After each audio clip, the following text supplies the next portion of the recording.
Môre, dis Saterdagoggend 7 Junie, die reën val hier buite by ons, en jy en ek sit nou net hier, hopelik met 'n koppie koffie in die hand. En weet jy, ek dink dis dalk presies hoe dit gevoel het die dag net voor Pinkster. Stil, nie verdoof nie, net 'n heilige stilte, 'n asem van verwagting. En ek dink aan die disippels, hulle het nie geweet môre gaan alles verander nie, maar hulle het gebly, nie weggeloop nie, nie vinnig besig geraak met hulle dinge nie. Hulle het net gewag. Nie aan hulle eie planne vasgeklou nie, maar vasgehou aan Jesus se belofte. In Jesaja 40 vers 31 staan daar geskrywe: "Maar die wat op die Here wag, kry nuwe krag." Dis nie 'n passiewe wag nie. Dis die Hebreëse woord kavah, wat beteken om saam met verwagting vasgebind te wees. Dis wag met oë gerig na bo op die hemel.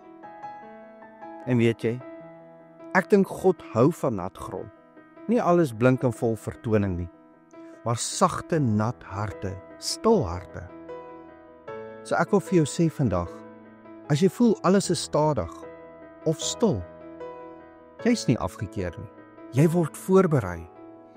Die vuur kom nie altyd met 'n donderslag nie. Soms kom dit na 'n sagte reën. Kom ons bid saam.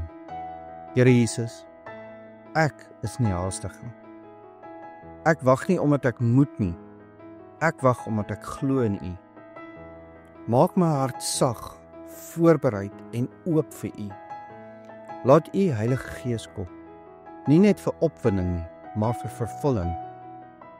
Ek wag en ek glo en ek's gereed, Here. In Jesus naam. Amen.